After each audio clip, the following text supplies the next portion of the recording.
2010ஆம் ஆண்டு. அப்போது திமுக ஆளுங்கட்சி, அம்மா அவர்கள் எதிர்க்கட்சி.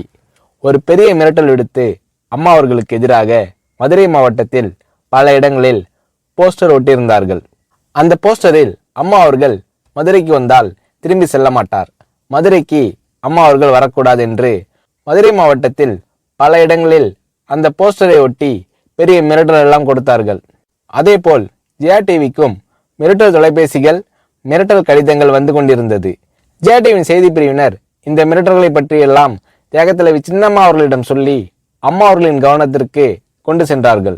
அம்மா அவர்கள் துணிச்சல், வீரம், கம்பீரம் இவற்றின் ஒட்டுமொத்த உருவம். அதனால் புரட்சி தலைவி அம்மா அவர்கள், நான் மதுரைக்கு போய் தீருவேன், பொதுக்கூட்டத்தில் பேசியே தீருவேன், எது நடந்தாலும் எதிர்கொள்கிறேன் என்று சொல்கிறார்கள். ஒரு கட்டத்தில் ஜெயா டிவிக்கு மிரட்டல் எப்படி வருகிறது என்றால், ஜெயா டிவியின் அலுவலகத்தை வெடிகுண்டு வைத்து தகர்ப்போம், அம்மா அவர்கள் மதுரைக்கு வந்தால் ஜெயா டிவியை ஒழிப்போம், இப்படியெல்லாம் நிறைய மிரட்டல்கள் தொலைபேசியின் வாயிலாகவும் கடிதத்தின் வாயிலாகவும் வந்து கொண்டிருக்கிறது.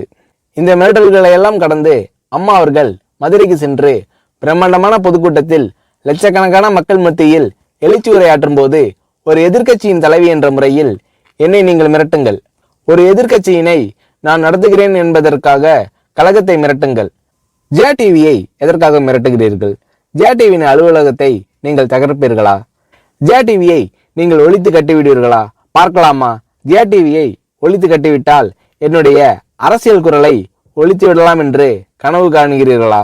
ஜெயா டிவி என் உயிருக்கும் மேலானது, நான் என்னுடைய உயிரை விட அதிகமாக நேசிப்பது, என்னுடைய அரசியல் கரமாக நான் போற்றி புகழ்வது, அதன் மேல் நீங்கள் கை வைப்பீர்களா, பார்க்கலாமா என்று எழுச்சி உரையாற்றினார் புரட்சி தலைவி அம்மா அவர்கள். இப்படியெல்லாம் அம்மா அவர்களின் அன்புக்கும் மரியாதைக்கும் பாத்திரமாக ஜெயா டிவி இருந்தது.